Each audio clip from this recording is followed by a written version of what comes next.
سیلاب زدگان کے حوالے سے چند باتیں آپ سن لیں۔ پاکستان کی تاریخ میں اس کی مثال نہیں ملتی ہے سیلاب سے جو تباہی آئی ہے۔ 2011 میں بھی 10 یا 11 میں بھی آیا تھا سیلاب، مگر اتنی خطرناک نوعیت کا نہیں تھا۔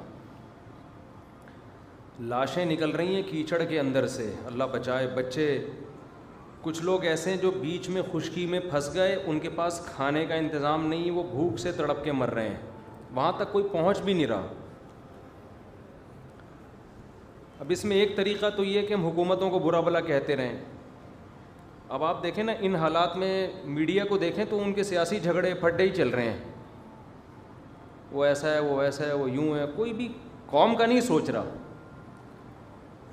تھوڑی دیر کے لیے تصور کر لیں، آپ کسی ایسی جگہ پھنسے ہوئے ہوں جہاں چاروں طرف پانی ہو، نہ آپ اس سے نکل کے جا سکتے ہیں، نہ آپ کے پاس کوئی خوراک کا انتظام ہے، تو آپ پہ گزرے گی کیا قیامت گزرے گی، اور کیسے ترس رہے ہوں گے، تڑپ رہے ہوں گے کہ کوئی خوراک کا انتظام ہو جائے، اور اس پر اوپر سے دوبارہ بادل برسنا شروع ہو جائیں۔ تو اس موقع پہ ہماری بہت بڑی ذمہ داری ہے کہ ہم اس قسمہ پرسی میں جو لوگ پڑے ہوئے ہیں، ہم ان کو بے یار و مددگار نہ چھوڑیں۔ اچھا، اس میں ایک گڑبڑ یہ بھی ہے کہ جب بھی ملک میں اس طرح کے حالات آتے ہیں، بہت سے فراڈی لوگ ان حالات کو کیش کرا کے اپنی جیبیں بھرنا شروع کر دیتے ہیں، کیونکہ لوگوں کے دل میں ایک جذبہ ہوتا ہے نا تعاون کا۔ کسی نے بھی کہہ دیا میرے ماموں کا وہاں گھر ٹوٹ گیا، لے بھائی اتنے پیسے لے لے۔ کسی نے بھی کہہ دیا میرے خالہ کے ساتھ وہاں بیوہ خالہ تھیں، ان کا بیچاری کا گھر ٹوٹ گیا، لے بھائی اتنے پیسے۔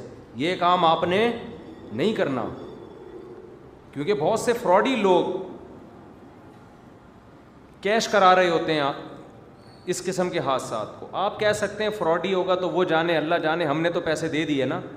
بھائی آپ کے پیسے دینے سے نقصان یہ ہوگا کہ جہاں لگنے چاہیے تھے وہاں نہیں لگتے۔ یا تو آپ کے پاس اتنا پیسہ ہوتا نا، آپ پھینکتے رہو بیٹھ کے کہ بھئی چلو فراڈی ہے تو بہت سے نیک لوگ کو بھی لگ جائے، آپ نے تو محدود پیسہ دینا ہے نا۔ تو ایسے موقع پہ سب سے بہتر طریقہ تو یہ ہے کہ جو ہمارے تاجر لوگ ہیں وہ خود اپنی گاڑیوں میں جائیں۔ میں 2010 میں یا 11 تھا، ہم لوگ کشتیوں میں گئے تھے اندر، کشتیوں میں، کیونکہ گاڑیوں کے راستے بند ہو گئے تھے۔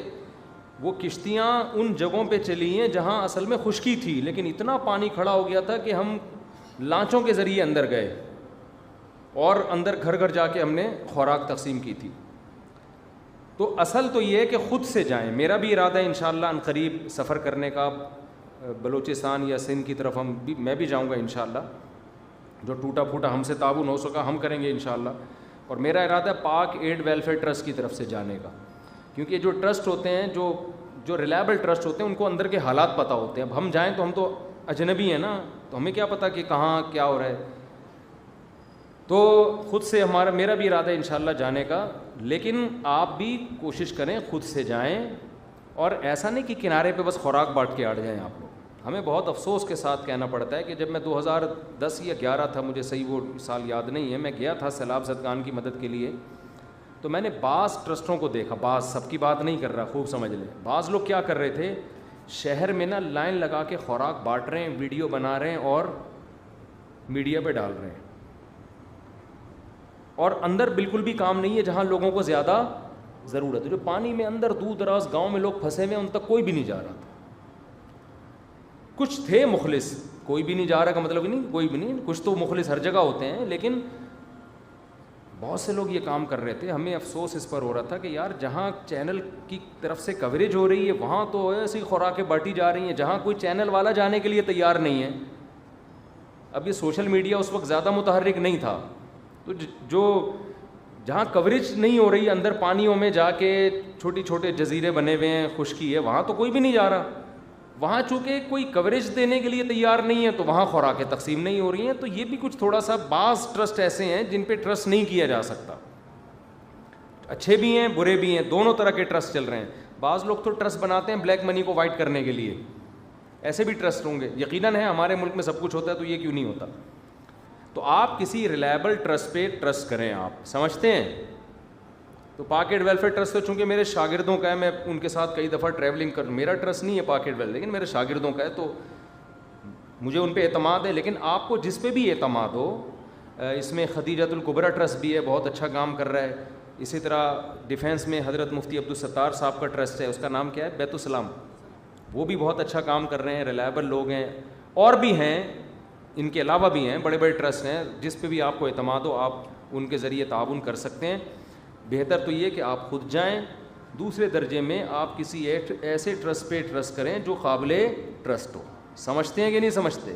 اور ان کے ساتھ تعاون کریں. وہاں خوراکیں اور ان کی جو مدد ہے وہ ہماری ذمہ داری بنتی ہے، ان تک پہنچائیں آپ. تو ایسے موقع پہ ان کو بے یار و مددگار چھوڑ دینا یہ بہت بری حرکت ہے. نبی صلی اللہ علیہ وسلم نے فرمایا وہ شخص مومن نہیں ہے جو پیٹ بھر کے کھائے اور اس کا پڑوسی بھوکا سوئے. تو یہ ہمارے پڑوسی ہی ہیں، ملک کے لوگ ہیں ہمارے. ملک کے نہ بھی ہوتے تو بھی انسانی ہمدردی سے تعاون فرض بنتا ہے ہمارا. تو جو یہ تو اپنے ملک کے لوگ ہیں، ان میں سب سے پہلی ہماری ذمہ داری ہے.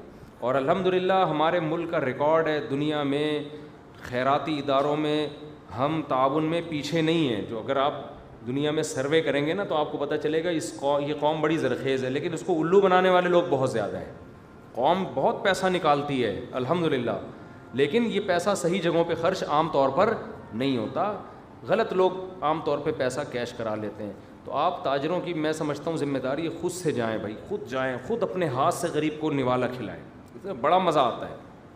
حضرت عمر نے نہیں کیا تھا کہ بھوکے تھے بچے، کیسا پیارا واقعہ. حضرت عمر وہ راشن کی بوری ڈال کے ان کے گھر گئے تو ان کے خادم نے کہا امیر المومنین اب آپ یہاں سے چلیں بس. انہوں نے کہا نہیں نہیں نہیں، میں نے ان کو جیسے بھوک سے بلکتا ہوا دیکھا ہے نا، تو اب میں ان کو کھاتا ہوا بھی دیکھنا چاہتا ہوں. تو ان لوگوں کو جا کے آپ، ہمیں اتنا اچھا لگتا تھا جب 2010-11 میں گئے تو ہم نے جب ان کو خوراکیں دی، وہ ایسے غریب لوگ، ایسے بیچارے سادہ چاول اور چنے تھے اس میں، وہیں ہم نے دیگیں بنوا کے وہیں بانٹتے تھے جا کے. وہ اتنا خوش ہو رہے تھے. اس میں ہندو بھی تھے اور عیسائی بھی تھے، مسلمان بھی تھے، سب کو کھلایا الحمدللہ وہاں پہ. قرآن مجید میں اللہ تعالیٰ کا حکم ہے کہ مال خرچ کرنے میں اعتدال سے کام لو، میانہ روی سے کام لو. وَلَا تَبْسُطْهَا كُلَّ الْبَسْطِ وَلَا تَجْعَلْ يَدَكَ مَغْلُولَةً إِلَىٰ عُنُقِكَ وَلَا تَبْسُطْهَا كُلَّ الْبَسْطِ. پیسہ بھی ایک قوت ہے نا، آپ کے پاس ایک طاقت ہے. طاقت کا مطلب کیا ہے؟ وہ صلاحیتیں، وہ قوتیں جن کی بیس پہ آپ وہ کچھ کر سکتے ہو کہ جس کے پاس یہ وسائل نہ ہوں وہ نہیں کر سکے. آپ کے پاس پیسہ ہے، آپ پیسے سے وہ کچھ کر سکتے ہو جو غریب آدمی بول لیں نہیں کر سکتا. آپ کے پاس علم ہے تو ایک جاننے والا وہ کچھ کر سکتا ہے جو نہ جاننے والا بولیں نہیں کر سکتا. پھر آپ کے پاس ایک خاص علم ہے. خاص علم سے وہ روحانی علم نہیں ہے، وہ تو بکواس ہے، کچھ بھی نہیں ہے. وہ جو تعویذ گنڈوں کا یہ علم ہے ہی نہیں.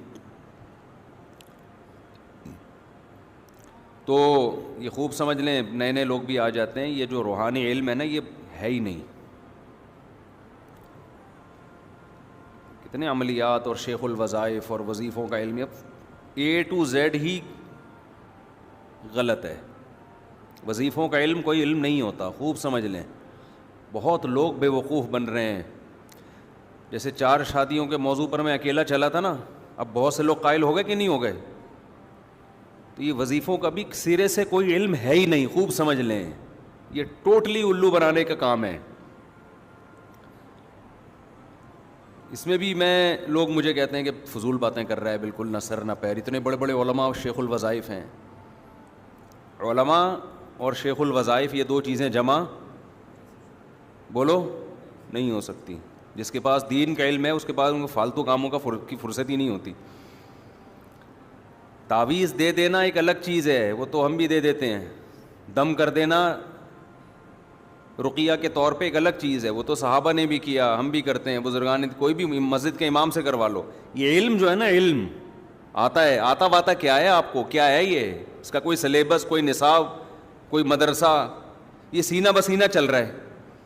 کہتے ہیں سینہ بسینہ, سینہ بسینہ کا مطلب کچھ بھی نہیں ہے, کبھی کوئی ٹریس ہی نہیں ہو سکتا. جس کے سینے سے لیا ہے اس کے پاس کیا دلیل ہے کہ اس کے پاس آیا ہے. یہ روحانی جو فضول لوگ ہیں نا, روحانی علاج جو کرتے ہیں, ان سے پوچھو تم نے یہ علم کہاں سے حاصل کیا. جو علوم ہے, اچھا علم بھی نہیں کہتے اس کو, کہتے ہیں علوم. کہتے ہیں ہمارے پاس کیا ہیں, علوم. کیونکہ علم کہتے ہیں نا تو وہ پکڑائی میں آتا کون سا علم ہے, تو علوم کہہ دیے, اتنے سارے ہیں, اب کیا پتہ چلے گا کون سے ہیں بھائی, بہت سارے ہیں بھائی, ہم نہیں بتا سکتے, بہت سارے علوم ہیں. آپ مجھے دیکھ لو, میں ان کے خلاف اتنا چیختا ہوں, میرا کیوں کچھ نہیں بگاڑتے, یہ بگاڑ ہی نہیں سکتے, ان کے پاس علوم ہی نہیں ہے. میں کسی ڈاکٹر کے خلاف اتنا چیخوں, میرا بگاڑے گا کہ نہیں بگاڑے گا, وہ ٹیکا لگا کے چلا جائے گا, میں مر جاؤں گا, غلط دوا کھلا دے گا, مر جاؤں گا. سیاستدان کے خلاف بولوں صبح شام, بگاڑے گا کہ نہیں بگاڑے گا. کیا ہو گیا, میں ایک دم جذباتی ہونا شروع ہو جاتا ہوں یہ ٹاپک جب آتا ہے, اس لیے کہ اس میں علم کے نام پہ, بزرگی کے نام پہ جو الو بنایا جا رہا ہے نا, کسی فیلڈ میں اتنا الو. خلافتیں مل رہی ہیں بزرگوں سے ان روحانی علاج والوں کو, اتنے بڑے بڑے ہمارے اکابر ہیں, بزرگ ہیں جن کو ہم بھی مانتے ہیں, وہ خلافت دے رہے ہیں ان کو. ارے کیا سوچ کے تو آپ خلافت دے رہے ہیں, کیا ہے اس کے پاس, یہ شیخ الوظائف ہیں یہ. جب بڑے علماء کو ان لوگوں نے بیوقوف بنایا ہوا ہے تو آپ اور میں کس کھیت کی مولی ہیں. میں ان بڑے علماء سے بدگمان نہیں ہوتا, یہ خوب سمجھ لیں. لوگ کہتے ہیں اتنے بڑے حضرت جی سے خلافت ملی ہے, یہ کیسے غلط ہو سکتے ہیں, تو میں ان بزرگ سے بدگمان نہیں ہوتا. کہتا ہوں یار, میں کہتا ہوں یہ اتنا ہوشیار ہے کہ اس نے اتنے بڑے بزرگ کو بھی الو بنا دیا ہے. ہوتے ہیں بزرگ بھی بیوقوف بن سکتے ہیں, یہ کوئی ایسا نہیں ہے کہ کوئی بزرگ ہو اس کو آپ, انسان ہے نا, وہ نہیں آ رہی سمجھ میں, ایسی ٹھیک تھا جو وہ پرانا اسٹائل ہی ٹھیک. ارے بزرگ انسان نے ہوتا ہے کہ نہیں ہوتا, اس کو بیوقوف بنانا, ہر انسان کو بیوقوف بنانا ممکن ہوتا ہے, وہ کوئی لوہے کا بنا ہوا نہیں ہوتا. کچھ لوگوں کو مشکل ہوگا, کچھ کو آسان ہوگا, لیکن یہ نہیں ہے کہ کوئی انسان ایسا بن جائے کہ اب وہ اس کو کوئی کبھی بیوقوف کا لفظ ذرا نامناسب ہے, یوں سمجھے دھوکہ دینا, یہ بیوقوف کا لفظ ہٹا دیں ہم, کہ کسی بھی بزرگ کو دھوکہ دینا یہ ممکن ہے. لوگوں نے پیغمبروں کو دھوکے دیے ہیں. ہمارے نبی صلی اللہ علیہ وسلم کے پاس منافقین آئے تھے نا, اسلام ظاہر کر کے کہ ہمارا قبیلہ مسلمان ہوا ہے, کچھ لوگوں کو بھیج دیں علماء کو, ہم ان کو تبلیغ کریں گے. ایسی چکنی چپڑی باتیں کی کہ ہمارے نبی صلی اللہ علیہ وسلم نے حفاظ اور علماء صحابہ کو بھیجا, انہوں نے لے جا کے سب کو شہید کر دیا. تو منافقین تو پیغمبر صلی اللہ علیہ وسلم کو بھی دھوکہ دے سکتے تھے, بشر ہیں, انسان ہیں. اللہ نے پھر آپ کو مطلع کیا, لیکن جو نقصان ہونا تھا وہ ہو گیا. تو یہاں یہ جو روحانی علاج والے ہیں, یہ بھی بزرگوں کو دھوکہ دیتے ہیں, بیوقوف بنا دیتے ہیں. بزرگ بیچارے انسان ہے, وہ خلافت دے دیتے ہیں کہ اتنا نیک آدمی تو میں نے پہلی دفعہ دیکھا ہے. بلکہ وہ سوچ رہے ہوتے ہیں جن کو دیوی ہے ان سے لے کے انہی کو دو. اصل تو یہ ہے, یہ ایسے چکنی چپڑی باتیں کرتے ہیں یہ جو وظیفوں کے شیخ ہوتے ہیں. چھوڑ دو, نہیں چھوڑیں گے, مجھے پتہ ہے نہیں چھوڑیں گے. ہم تو مدرسوں میں سمجھا کے تھک گئے, ہمارے اپنے شاگرد جاتے ہیں روحانی عاملوں کے پاس, خلافتیں لے کے آ رہے ہیں, ایسے چکنی چپڑی باتیں کرتے ہیں یہ. اور مجھے تو کم از کم یہ نہ بتایا کرے کہ وہ جو روحانی عامل ہے وہ تبلیغی ہیں, تو وہ جہادی ہیں, وہ آپ کے فلانے کے خلیفہ اور ڈمکانے. میں ان سے قطعاً متاثر بولو نہیں ہوتا, مجھے ان کی اوقات پتہ ہے الحمدللہ. جس کا دنیا میں کوئی کاروبار نہ چل رہا ہو وہ تعویذ گنڈوں کا بزنس کرتا ہے, خوب سمجھ لو. اور یہ جو کہتے ہیں نا پیسے نہیں لیتے, یہ بہت ہوشیار ہوتے ہیں جو پیسے نہیں لیتے. حقیقت بتا رہا ہوں, میں جب نکاح کی فیس نہیں لیتا تھا زیادہ پیسے آتے تھے. اب جب فیس متعین کر دی, 1 روپیہ بھی کوئی اس سے زیادہ نہیں دیتا. حقیقت ہے, جب نکاح کے پیسے نہیں لیتا تھا نا تو جیب میں ہاتھ ڈالے ہدیے کے طور پہ جتنے آئے دے دیے. نہیں میں نے کہا نہیں بھائی میں پیسے نہیں لا رہے, مفتی صاحب پکڑے نا. اب جب ہم نے فیس متعین کر دی تو اب بارگیننگ ہو رہی ہوتی ہے. ہمارا جو بندہ ہے نا, یار تھوڑا کم کر لیں, آدھے کر لیں, یار غربت ہے, مہنگائی ہے, اس طرح کی. تو جو نہیں پیسے لیتے وہ اپنے زعفران بیچ رہے ہوتے ہیں. ایسے بھی ہیں کہ بھائی مجھے پیسے ویسے نہیں چاہیے, یہ زعفران ہے اور اونٹ کی چھال ہے, پتہ نہیں وہ کیا کیا. اچھا پھینکنے پر گورنمنٹ نے کوئی پابندی نہیں لگائی, تعویذ لکھو زعفران سے. کیوں, کیا ہے بس زعفران. بھائی یہ علوم ہے نا, علوم ہے, ہمارے پاس ہے, تمہارے پاس تھوڑی ہیں. یہ تعویذ کس سے لکھا جائے گا, زعفران سے. ابے کیوں لکھا جائے گا, علوم ہمارے پاس ہیں, تمہارے پاس نہیں ہے. کہاں سے آئے علوم؟ بھائی دو زانوں بیٹھنا پڑتا ہے بڑے بڑے لوگوں کی خدمت میں. جن کے پاس بیٹھے وہ کہاں بیٹھے تھے, وہ اپنے بڑے کے پاس بیٹھے تھے. وہ کہاں بیٹھا تھا, آخر میں سلسلہ کون سے کدھر جا کے ملتا ہے, پتہ نہیں کہاں جا کے ملتا ہے. صحابہ تابعین سے تو نہیں ملتا, نہ کسی انگریز سیاستدان سے ملتا ہے, نہ کسی یونانی حکیم سے ملتا ہے. ایسے ہی ہے جیسے آپ ایک ریگستان میں سفر کر رہے ہیں, آگے پتہ ہی نہیں, خانیوال پہ جا کے دو ہوتے ہیں نا, ایک سرگودا الگ اور لاہور الگ.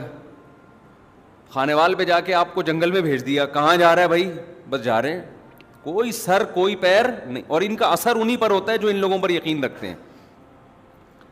اب آ گئی یہ بات تو میں اس کو ذرا نمٹاؤں نا, پھر آدھی بات سے پھر آدھے کلپ بنتے ہیں. تو کیا کہہ رہا تھا میں یار, وہ اعتدال تو ابھی آ رہا ہوں. اچھا مجھے بھی لوگ کہتے ہیں آپ روحانی علاج والوں کے رد میں اعتدال سے کام نہیں لیتے. جو میں اعتدال دیکھو اعتدال کی ڈیفینیشن کیا ہے. اعتدال کا مطلب یہ نہیں ہے کہ 2 پوائنٹ آپ نے متعین کی اور میں اس کے بیچ میں آ جاؤں. 2 حدوں کے درمیان کو اعتدال کہتے ہیں نا, لیکن وہ حد آپ تھوڑی متعین کریں گے. حد شریعت متعین کرے گی. جہاں شریعت نے رہنمائی نہیں کی وہاں عقل متعین کرے گی. اس کی مثال ایسے جیسے لوگ کہتے ہیں کہ قادیانیوں کے بارے میں اعتدال سے کام لو, ان کو کافر نہ کہو. اعتدال یہ ہے کہ آپ ان کو